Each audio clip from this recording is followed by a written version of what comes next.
ان کے انتقال کا وقت قریب آ گیا، لیکن جان نکلنے میں بہت تکلیف ہو رہی تھی۔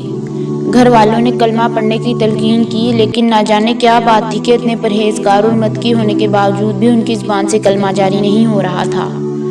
گھر والے بھی بہت پریشان تھے کہ نہ جانے ان سے ایسا کون سا گناہ ہو گیا ہے کہ جان کنی کے وقت کلمہ نصیب نہیں ہو رہا۔ وہ کوئی عام انسان نہیں تھے، نبی کریم صلی اللہ علیہ وسلم کے صحابہ میں شامل تھے۔ ان کا نام علقمہ تھا۔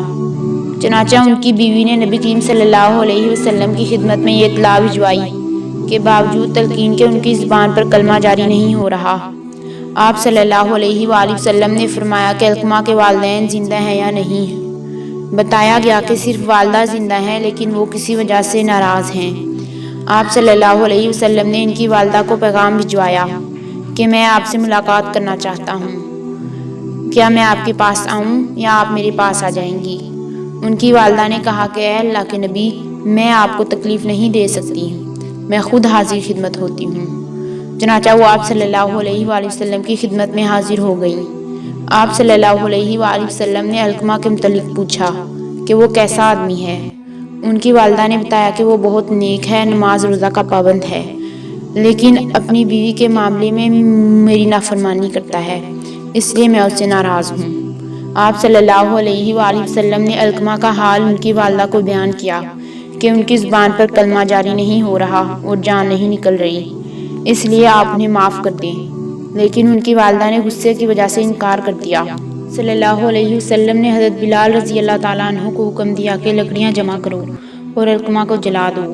ان کی والدہ یہ سن کر گھبرا گئیں اور حیرت سے پوچھا کہ کیا میرے بیٹے کو آگ میں ڈالا جائے گا؟ آپ صلی اللہ علیہ وآلہ وسلم نے فرمایا، ہاں، اللہ کے عذاب کے مقابلے میں ہمارا عذاب بہت ہلکا ہے۔ خدا کی قسم، جب تک تم اس سے ناراض ہو، نہ اس کی کوئی نماز قبول ہوگی اور نہ صدقہ۔ ان کی والدہ نے کہا کہ میں آپ کو گواہ بنا کر کہتی ہوں کہ میں نے انہیں معاف کر دیا اور ان کی غلطیوں کو درگزر کر دیا۔ آپ صلی اللہ علیہ وسلم یہ سن کر بہت خوش ہوئے اور فرمایا کہ علقمہ کا حال دیکھو۔ لوگوں نے بتایا کہ ان کی زبان پر کلمہ بھی جاری ہو گیا ہے اور ان کی جان بھی نہایت آسانی سے نکل گئی ہے۔ آپ صلی اللہ علیہ وآلہ وسلم نے ان کے غسل اور کفن کا حکم دیا اور خود ان کے جنازے میں تشریف لے گئے۔ دفن کے بعد آپ صلی اللہ علیہ وسلم نے صحابہ سے فرمایا، جس شخص نے اپنی ماں کی نافرمانی کی یا اسے تکلیف پہنچائی تو اس پر اللہ کی لعنت، فرشتوں کی لعنت اور تمام انسانوں کی لعنت ہے۔ اللہ اس کا کوئی نیک عمل قبول نہیں کرتا جب تک کہ وہ توبہ نہ کر لے اور اپنی ماں کے ساتھ اچھائی کا معاملہ کر لے، اسے راضی نہ کر لے۔ یاد رکھو کہ اللہ کی رضامندی ماں باپ کی رضامندی میں ہے اور اللہ کا غصہ ماں باپ کے غصے میں۔ اگر ہماری ویڈیو پسند آئے تو اسے لائک، شیئر اور ہمارے چینل کو سبسکرائب ضرور کریں۔